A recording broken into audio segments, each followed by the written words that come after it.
दोस्तों पुनः स्वागत आपका एलआर स्टडी में।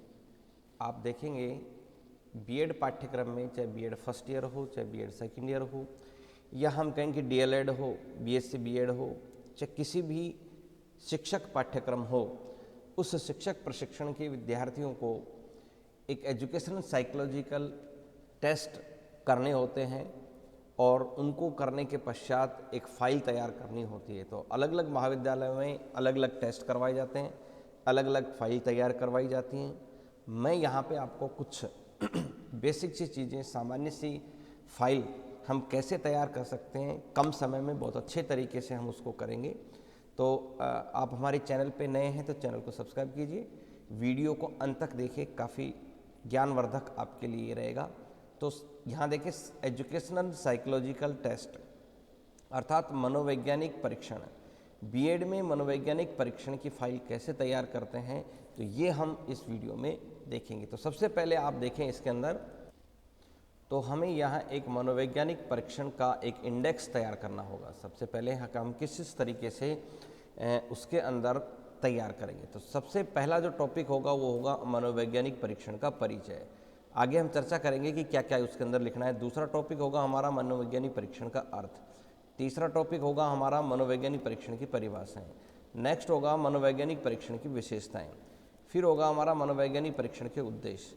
उसके बाद में हम मनोवैज्ञानिक परीक्षण जो हमारे महाविद्यालयों के अंदर करवाए जाते हैं, तो अलग अलग बीएड कॉलेज वाले अलग अलग परीक्षण करवाते हैं, जिनके पास में जो अवेलेबल होते हैं वही परीक्षण वो करवाते हैं। तो इनके टेस्ट जो फाइल है वो होते हैं, परीक्षण के तरीके होते हैं, किस तरीके से परीक्षण करवाए जाते हैं। तो हमने कुछ यहाँ परीक्षण लिए हैं, जिसमें कि बुद्धि परीक्षण है। तो इस तरह से परीक्षण एक में डाला हमने बुद्धि परीक्षण, जिसके अंदर विनय साइमन का बुद्धि स्केल एक परीक्षण है। उसके बाद में पोर्टियस भूल भुलैया का एक टेस्ट है, परीक्षण है, वो है। सेकंड में हमने लिया है मनोवैज्ञानिक परीक्षण के अंदर व्यक्तित्व मापन परीक्षण। इसके अंदर हमने दो परीक्षण लिए हैं, जैसे रोसासराई दब्बा का परीक्षण, प्रासंगिक अंतर्बोध परीक्षण। इसी प्रकार से तीसरा जो हमने लिया है मनोवैज्ञानिक परीक्षण, जिसके अंदर की तर्क योग्यता परीक्षण, यानी कि मेंटल एबिलिटी का टेस्ट है ये। एक हमने टेस्ट लिया है, इसमें चौथा जो टेस्ट लिया है वो है अभिवृत्ति परीक्षण का। और नेक्स्ट हमने लिया है पांचवा जो टेस्ट लिया है उसमें रुचि परीक्षण का। और नेक्स्ट हमने लिया है इसके अंदर छठा जो हमारा परीक्षण है वो समायोजन परीक्षण है, अर्थात। और अंत में हम जो लिखेंगे वो हमने पूरे जो हमने 6 परीक्षण किए हैं उनका सारांश। तो इस तरीके से हम सबसे पहले ये एक इंडेक्स हम तैयार करेंगे, जो जो परीक्षण हमें फाइल में लिखना है। आप परीक्षण दूसरे भी ले सकते हैं, लेकिन यहाँ से पॉइंट नंबर 1 से लेकर के पॉइंट 5 तक तो ये हमें, चाहे कोई भी आप फाइल तैयार करेंगे उसके अंदर आपको लिखना ही लिखना है। इसके अलावा आप अनेक जो परीक्षण हैं वो आप ले सकते हैं। बहुत परीक्षण, बुद्धि परीक्षण के भी और बचे हुए हैं, व्यक्तित्व परीक्षण के भी हैं, तर्क योग्यता के भी हैं, अभिवृत्ति के भी हैं, रुचि के भी हैं। इस तरीके से हम अलग अलग परीक्षण कर सकते हैं और अंत में हमें उसका लिखना है सारांश। नेक्स्ट हम यहाँ पर देखेंगे कि मनोवैज्ञानिक परीक्षण की जो अर्थ है, उसका क्या परीक्षण होता है, उसका क्या इतिहास है, उसके बारे में लिखेंगे। इस तरह से आप लिखेंगे। फिर उसके बाद में मनोवैज्ञानिक परीक्षण की जो परिभाषा है, यहाँ पर थॉर्नडाइक की परिभाषा दे रखी है, फ्रीमैन के अनुसार परिभाषा दे रखी है हमने। इसके अलावा हमने एल डी वाइट के अनुसार परीक्षण की इसकी परिभाषा दे रखी है। और फिर हमने लिखा इसमें मनोवैज्ञानिक परीक्षण के उद्देश्य, अर्थात मनोवैज्ञानिक परीक्षण के कौन कौन से उद्देश्य हैं वो हमने यहाँ पर लिखा। जिसमें पहला उद्देश्य हमने लिखा वर्गीकरण का चयन, उसके बाद में हमने लिखा पूर्व कथन, उसके पश्चात हमने लिखा इसमें मार्गदर्शन, ये इस उद्देश्य होते हैं। उसके बाद हमने लिखा तुलना, उसके पश्चात हमने लिखा इसमें अनुसंधान, उसके बाद में हमने लिखा निदान। तो इस तरीके से हमने यहाँ पर 6 जो इसके उद्देश्य हैं उनको वर्गीकरण करके यहाँ पर हमने लिखा है। तो आप भी इस तरीके से अपनी फाइल में सुंदर तरीके से हेडिंग लिख के और इनके जो अर्थ हैं उनको यहाँ पर लिख करके आप सेट कर सकते हैं।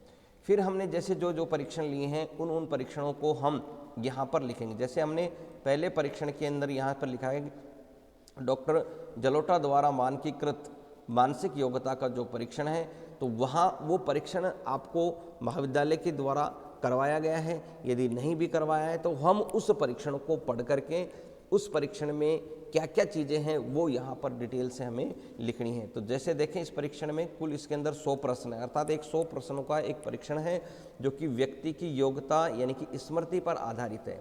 इस परीक्षण द्वारा व्यक्ति के बुद्धि स्तर के बारे में पता लगाया जाता है और इस बुद्धि परीक्षण के द्वारा व्यक्ति की बुद्धि को 9 भागों में विभाजित किया गया है। तो जैसे उसकी बुद्धि पुअर स्तर की है, वेरी डल है, लो है, एवरेज है, ब्राइट है, सुपीरियर है, वेरी सुपीरियर है या फिर एक्सीलेंट है, यानी कि बुद्धि को 9 भागों में विभाजित कर दिया गया है। तो इस तरीके से जब हम टेस्ट करेंगे तो टेस्ट के बाद में हम लिखेंगे इस परीक्षण के को मेरे द्वारा दिए गए उत्तरों के आधार पर, जो कि 100 प्रश्न थे, उन 100 प्रश्नों के उत्तरों के आधार पर मानसिक बुद्धि को निम्न तालिका के माध्यम से जांचा गया। तो वो एक हमें ये जो पॉइंट है, इन 9 पॉइंटों के आधार पर हमने एक स्केल बनाया है, एक तालिका बनाई है, एक टेबल बनाई है। उस टेबल के अंदर हम लिखेंगे स्केल, क्योंकि ये जो तैयार किया गया है वो जो जलोटा का परीक्षण टेस्ट है उसके दिशा निर्देशों के अनुसार ही इसको तैयार किया गया है। तो यहाँ पर स्केल को हमने दे दिया जैसे 9, 8, 7, 6, 5, 4, 3, 2 और 1, यानी कि जो स्केल हमने यहाँ पर दिया है, यहाँ देखेंगे अपन कि 1 नंबर पे पुअर है, 2 पे वेरी डल है, फिर लो है, एवरेज है, ब्राइट है, सुपीरियर है, यानी एक्सीलेंट 9 तक। तो उसकी जो स्कोर उसने प्राप्त किया है, यानी कि 100 प्रश्नों में जो स्कोर जिसका हम परीक्षण कर रहे हैं, जिन बच्चों का हम परीक्षण कर रहे हैं, जिन बच्चों की बुद्धि मानसिकता का हम परीक्षण कर रहे हैं, तो उसमें क्या स्कोर आया है वो हम यहाँ पर देखेंगे। जैसे 0 से 13, 14 से 28, 29 से 38, 39 से 47, 48 से 58, 58 से 67, 68 से 77, 83 से 77 और 83 के अबोव जिन जिन लोगों की स्कोर था उनका हम यहाँ पर देखेंगे कि जिनका स्कोर 0 से 13 ही रहा हम उसको पुअर कहेंगे, जिनका 14 से 28 रहा उनको हम वेरी डल कहेंगे, जिनका 29 से 38 रहा उसको डल कहेंगे, 39 से 47 रहा उसको लो कहेंगे और 48 से 58 रहा उसको एवरेज कहेंगे, 58 से 67 रहा उसका ब्राइट कहेंगे और 68 से 77 रहा उसको सुपीरियर कहेंगे और 83 से 77 रहा उसको वेरी सुपीरियर कहेंगे और 83 से अबो रहा उसको हम एक्सीलेंट कहेंगे। तो इस तरीके से आप इसकी मानसिक योग्यता का परीक्षण किया गया है। तो इस तरीके से जब आप फाइल तैयार करेंगे तो आप अलग अलग परीक्षणों को तालिका के अनुसार जिसको भी आप रखना चाहते हैं उनके अनुसार इस तरह से फाइल को तैयार करना। जैसे दूसरा परीक्षण है वो तर्क योग्यता का परीक्षण है, तो हम इस परीक्षण को लिखेंगे जैसे ये साधना भट्टागर द्वारा तैयार किया गया एक परीक्षण है और यहाँ पर देखेंगे इसके अंदर कुल 85 प्रश्न है, यानी 8 स्कोर टेबल इसकी नीचे दी गई है। इस तरह से हमने ये ग्रेडिंग दी गई, यानी कि मेंटल एबिलिटी का ये टेस्ट है तो उसमें एबिलिटी उसकी देखेंगे पुअर है कि एवरेज है कि एफिशिएंसी है कि मोस्ट एफिशिएंस है। इस तरीके से आप करेंगे। तो यहाँ पर सभी टेस्टों के परीक्षण के बारे में यहाँ बताया गया है।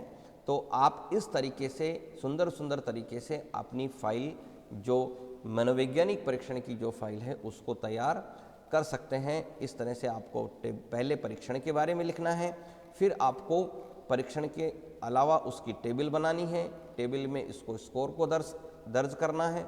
स्कोर को दर्ज करने के पश्चात आप उसके परिणाम को लिखना है, कौन कौन विद्यार्थी जिनका आपने परीक्षण किया है वो किस लेवल को पर पहुंच रहा है। इस प्रकार से आप करेंगे। यहाँ पर देखो अंतर्मुखी बहिर्मुखी ये व्यक्तित्व परीक्षण का है। कुल मिलाकर के ये पूरी तरीके से जब आप इन टेस्टों को करेंगे, लिखेंगे व्यवस्थित ढंग से, तो एक सुंदर परीक्षण की तैयारी आपके पास में हो जाएगी।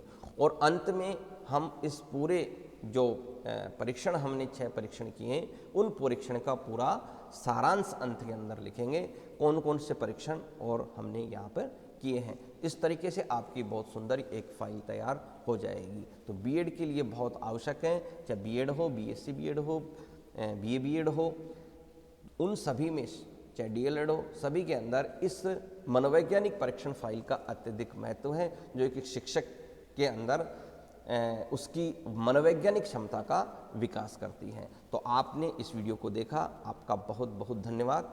यदि आपको पसंद आया है तो इसको लाइक कीजिए, दोस्तों के साथ, भावी शिक्षकों के साथ में शेयर कीजिए। Thank you very much for watching.